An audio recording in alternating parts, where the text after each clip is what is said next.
the feeling of being attached to someone else is weird. Oh, Miss Kendra seems tired. Oh, there's Malia.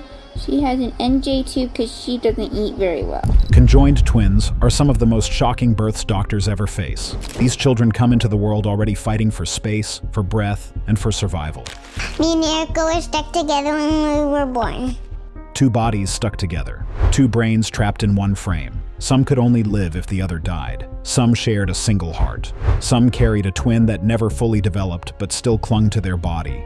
Surgeons often stood speechless because the conditions were so extreme. These are 20 conjoined twins whose stories are far more devastating than most people have ever heard. Number 20. Chang and Eng Bunker. Chang and Eng Bunker did not come into the world as a miracle. They came into it as a crisis no one was prepared for. On May 11, 1811, in a small fishing village beside the Mekong River in Siam, their mother delivered two boys joined tightly at the chest. There was no doctor, no midwife with answers, just panic. Their sternums were fused by a hard mass of cartilage, and under that, their livers were stuck together.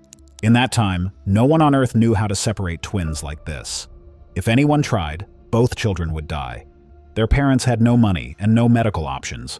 The boys grew up permanently attached, waking together, walking together, and suffering every illness as one. They were stared at wherever they went. Some people were afraid of them. Others treated them like they were cursed. As children, they learned quickly that the world did not know how to treat them, only how to judge them. By their teenage years, rumors about the joined brothers spread far beyond their village. In 1829, a British merchant took them to America to be displayed. At first, their lives were controlled by others. Crowds paid to see them like they were objects instead of human beings. People poked them, questioned them, and inspected their bodies as if they had no dignity. Eventually, Chang and Eng took charge of their own lives. They stopped letting others speak for them. They managed their own shows, saved their money, and built real lives in a country that had first treated them like a spectacle. They married, raised a combined 21 children, and tried to create a normal world inside a body that would never let them live separately. Their deaths were as harsh as their birth. On January 17, 1874, Chang died suddenly in his sleep. Eng woke up still attached to his brother's dead body. He begged people to cut them apart, not to survive, but to stop lying beside each other, even in death. 2 hours later, Eng's heart failed. He died still connected to Chang's body. Their lives were long, painful, and extraordinary. Their condition became known as Siamese twins, a reminder of where they were born and how the world first saw them not as children, but as a medical problem no one knew how to face. Number 19. Lori and George Chappelle. Lori and George Chappelle were born into a life that no doctor, parent, or specialist could prepare for. On September 18, 1961, they entered the world joined at the skull. They did not share a brain, but they shared blood vessels, bone, and a narrow area of tissue that made separation nearly impossible. The most shocking part of their condition was the angle of their attachment. They were fused back to back, locked at 180 degrees, forced to face opposite directions for their entire lives. They never saw the world from the same viewpoint, even though they could never physically leave each other. Doctors told their family the truth early. The twins might survive 30 years at best. They expected infections, seizures, and organ failure. Instead, Lori and George lived 62 years. Their survival alone stunned the medical field. But what they became is what truly challenged everything experts thought they knew. As they grew older, the differences between them became impossible to ignore. George was born with spina bifida, which left him unable to walk. He was smaller, weaker, and medically fragile.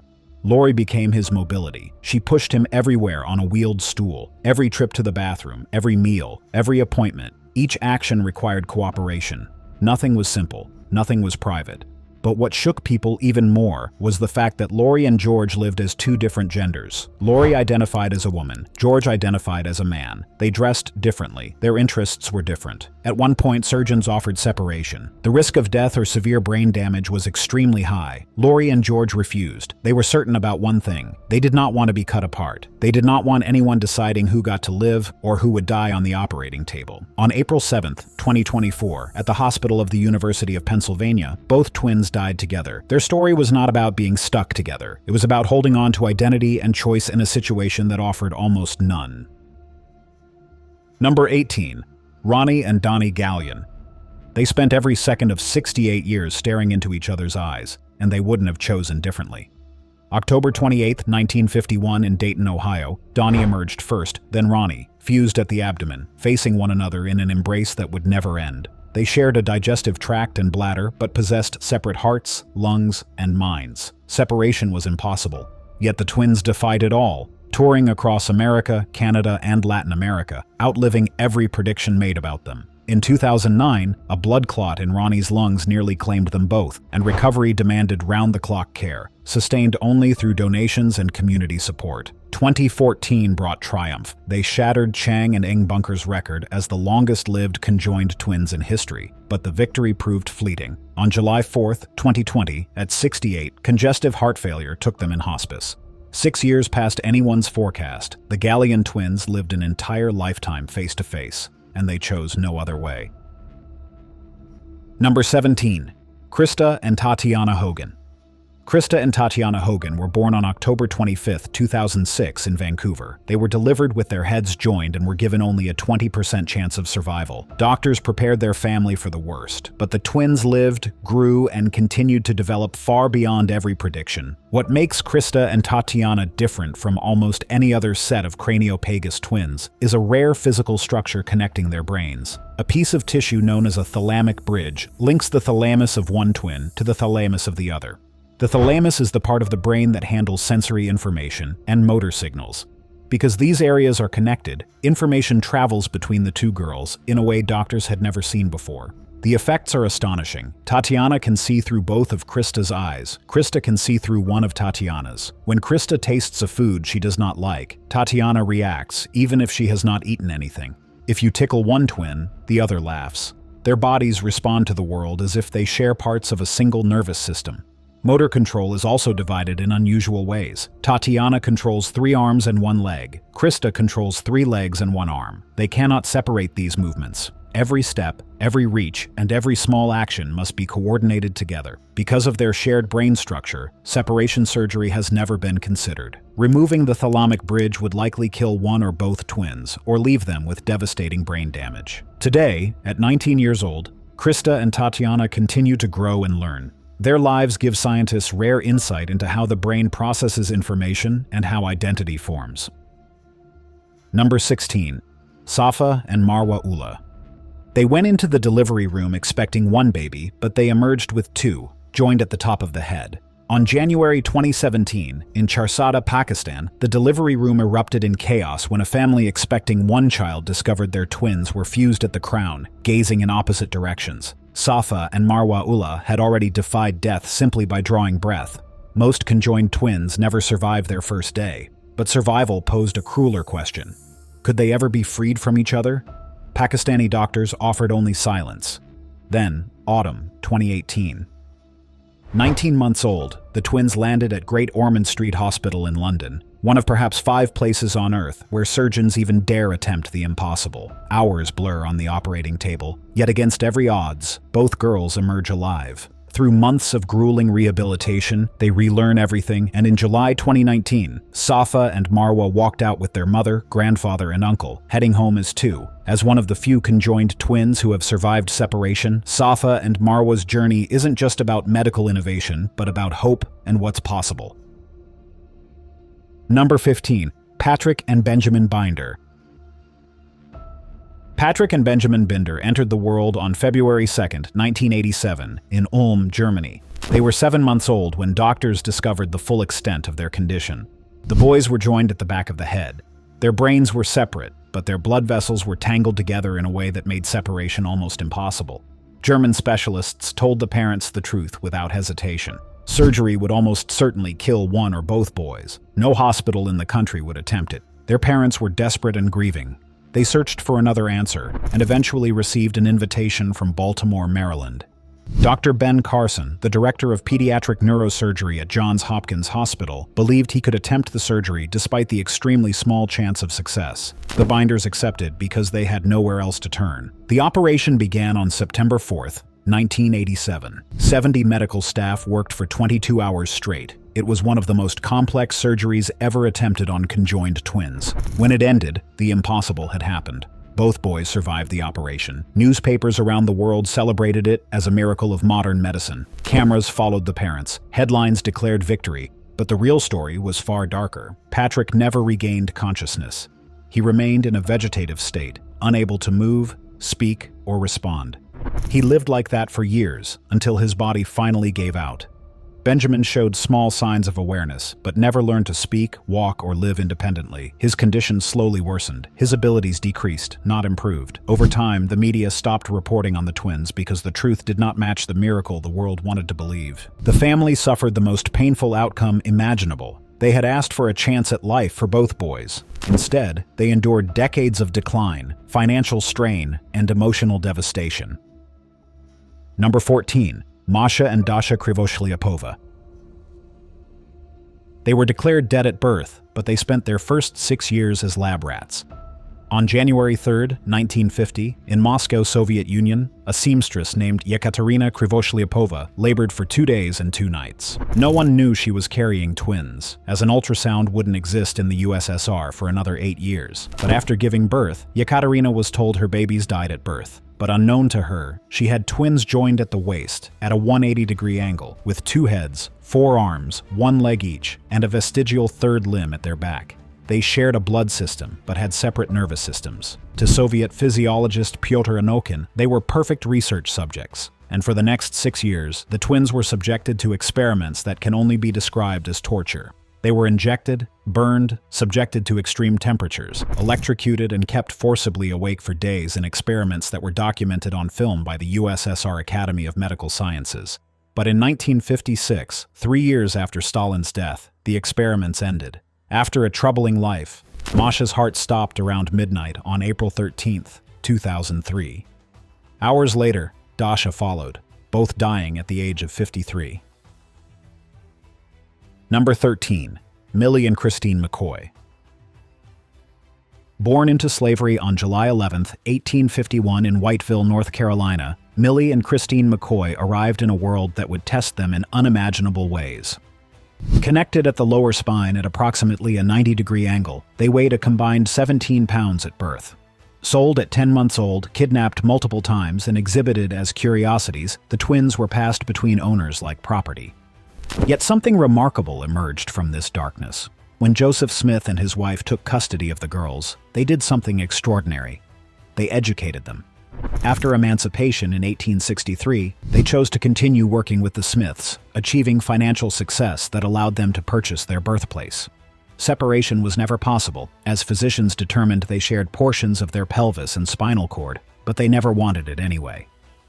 On October 8, 1912, Millie died of tuberculosis at age 61, and Christine died the following day, after being heavily sedated by doctors. On their grave, the marker read, "A soul with 2 thoughts, 2 hearts that beat as one, a final nod to the life they lived." Number 12. Ladan and Laleh Bijani. They were born turned away from each other but stuck together, and for their short lives they lived as one, their brains separate but their lives inseparably intertwined. In a small Iranian village, Ladan and Laleh Bijani entered the world on January 17, 1974, as craniopagus twins, joined at the head, facing opposite directions, destined never to see each other's faces. In 1996, they traveled seeking separation, but German doctors refused, saying the risk was too high. But the twins were determined. 6 years later, they tried again, this time with neurosurgeon Keith Go.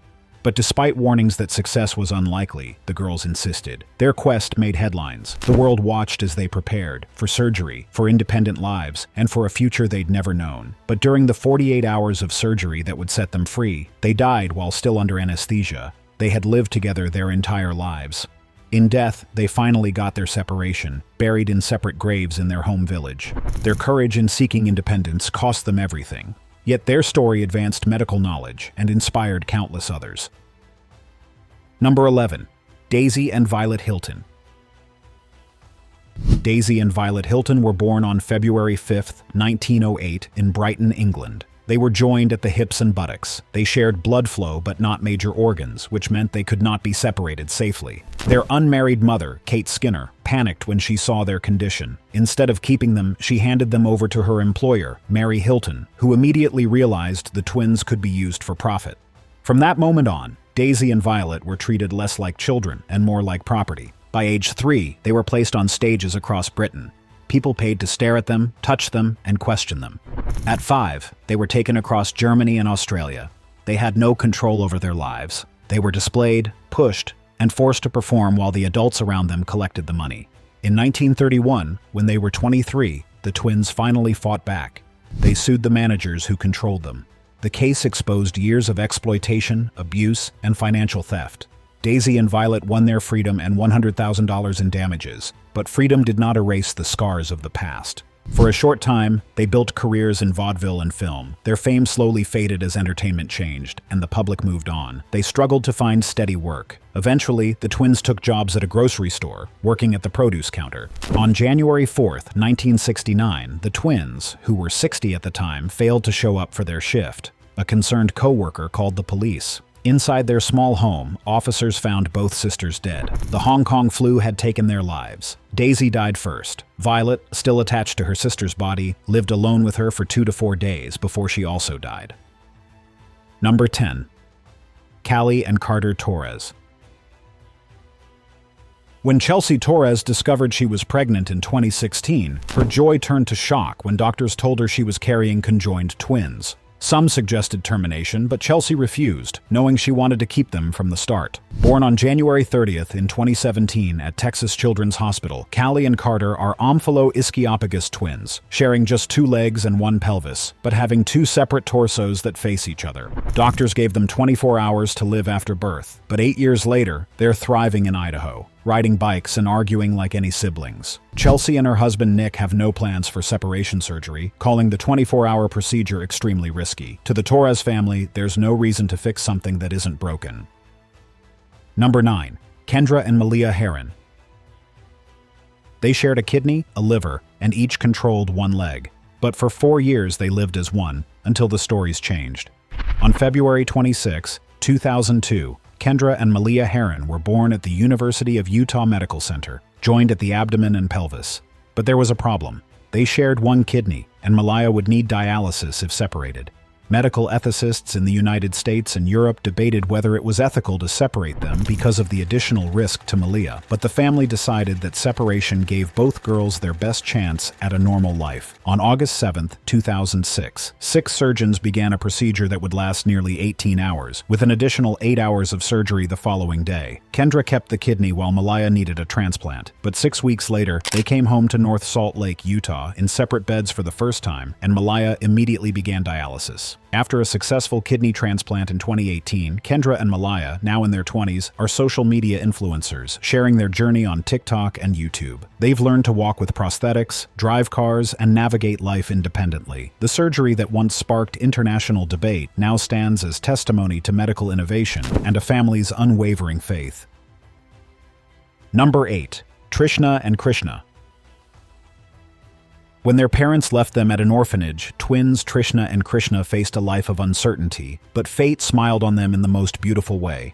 Born in December 2006 in Bangladesh, the girls were born joined at the back of their heads, sharing a small amount of brain tissue and blood vessels, and were known as craniopagus twins, one of the rarest forms. Shortly after birth, their parents, in a helpless situation, placed both Trishna and Krishna in an orphanage. Then, Moira Kelly, an aid worker, saw them and brought them to Melbourne, Australia, when they were just 1 month old. At the Royal Children's Hospital, doctors faced a daunting reality. Separation might kill one or both girls, but doing nothing would certainly shorten their lives. So for 2 years, surgeons performed a series of operations, gradually separating blood vessels.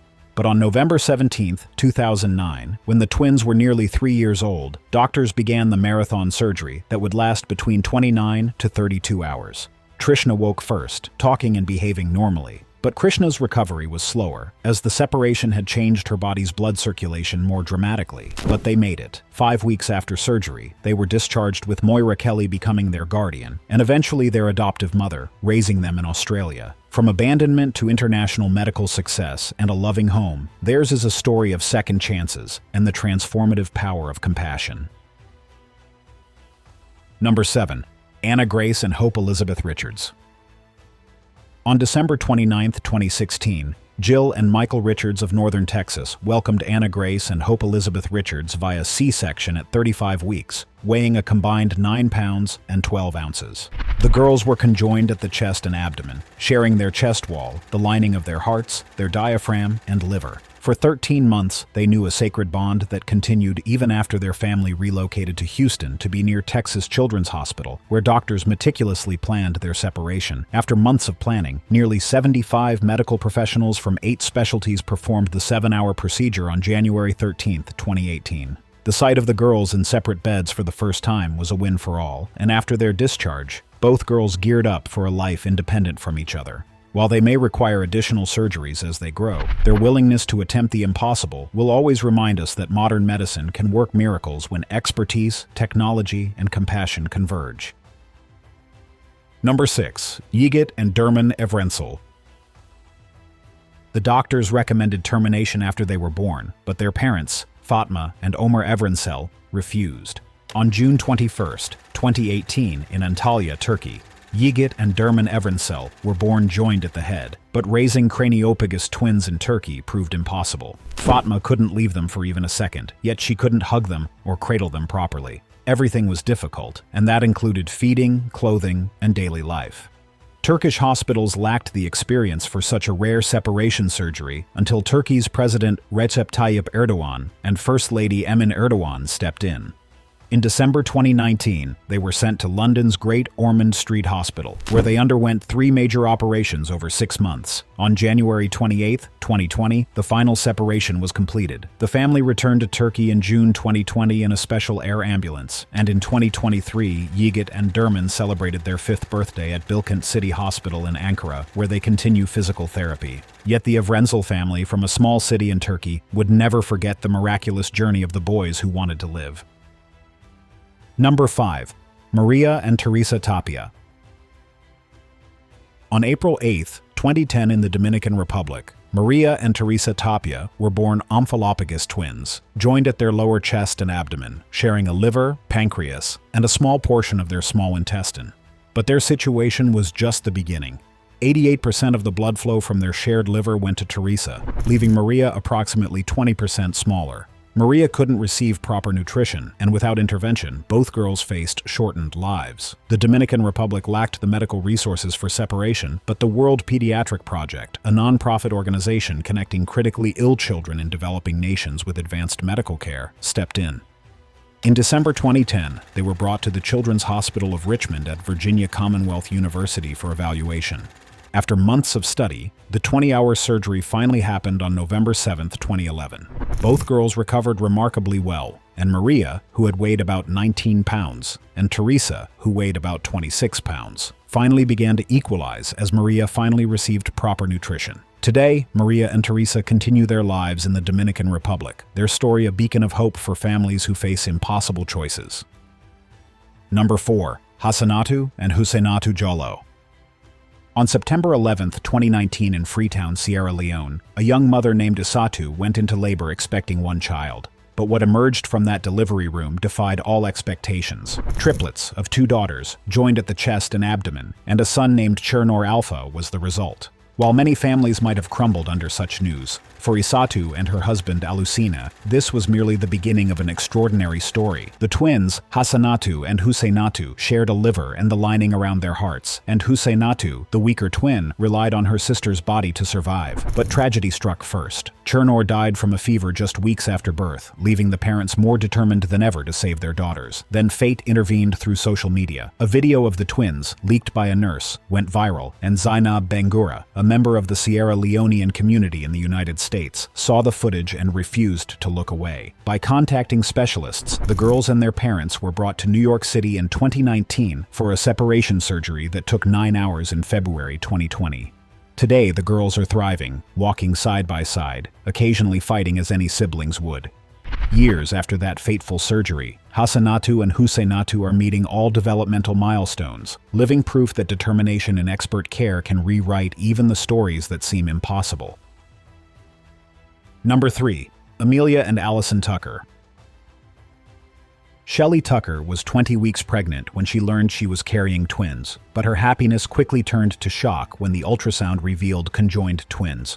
Born on the 1st of March, 2012, at the Children's Hospital of Philadelphia, Amelia and Allison Tucker entered the world joined at the lower chest and abdomen, sharing their chest wall, diaphragm, pericardium, and liver. Their hearts, however, beat independently, a tiny but important detail that would make their story possible. The family, from Adams, New York, relocated to Philadelphia, with the entire household living at the hospital as doctors prepared for the impossible. For the next 8 months, the twins remained conjoined while the medical team planned and practiced. On November 7, 2012, the moment arrived. And for 7 hours, surgeons carefully divided shared organs, separated fused tissue, and gave each girl her own body. The separation succeeded, and both girls survived, each healing at their own pace. More than a decade later, Amelia and Allison are flourishing, each with her own personality, each with her own path together, but finally free to be themselves. Number 2. Ganga and Jamuna Shrestha. Ganga and Jamuna Shrestha were born on May 10, 2000, in Kalanga, a remote mountain village in western Nepal.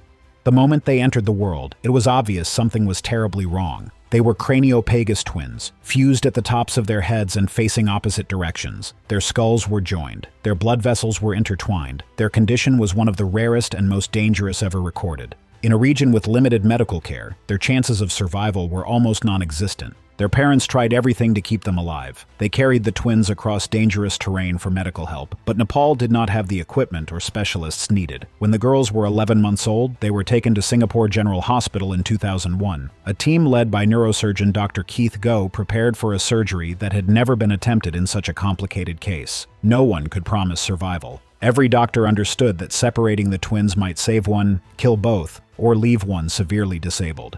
The operation lasted 103 hours. 20 doctors worked in shifts. The risk of massive blood loss or brain damage hung over every moment. When the surgery ended, both girls were alive. Newspapers called it a miracle. Cameras filmed the doctors. The world celebrated what looked like an unbelievable success. But the real story did not match the headlines. Ganga suffered serious brain damage during the operation. She needed multiple follow-up surgeries, including operations for her cleft palate and lip. She struggled to develop basic skills. Jamuna was stronger, but still unable to walk. Their family was told they would receive long-term care, but much of the promised support never arrived. They returned to Nepal with limited resources and mounting challenges. In 2008, everything collapsed. 8-year-old Ganga developed pneumonia and meningitis. Doctors in Kathmandu could not save her. Jamuna became the only surviving twin. Later that year, she returned to Singapore for skull reconstruction. The medical achievement remained historic, but the outcome was painfully bittersweet. The girls who once lived locked together were separated forever, first by surgery and then by death. Number 1. Lazarus and Joannes Baptista Colloredo. Back in 1617, in Genoa, Italy, a child was born who would tour the courts of Europe for 3 decades. Lazarus Colloredo appeared, by all accounts, a perfect gentleman, handsome, courteous, well-dressed. But beneath his cloak lived his brother, Joannes Baptista, a parasitic twin whose upper body and left leg protruded from Lazarus's chest. Joannes never spoke.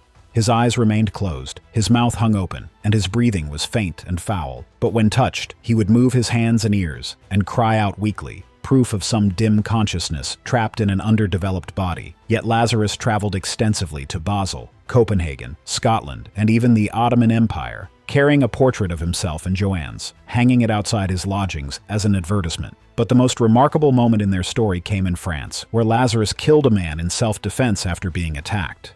Sentenced to death, he made an argument that would save his life. Executing him would also kill Joannes, an innocent man who had been baptized and possessed a soul in the eyes of the church. The court accepted this reasoning and freed them both. Lazarus reportedly lived in constant fear that when Joannes died, the putrefaction of his brother's body would poison and kill him too. But the world never truly saw that happen. They were last mentioned alive in 1646, around age 29, but history doesn't record their final moments, leaving the end of their story as mysterious as their beginning. Thanks for watching. See you in the next one.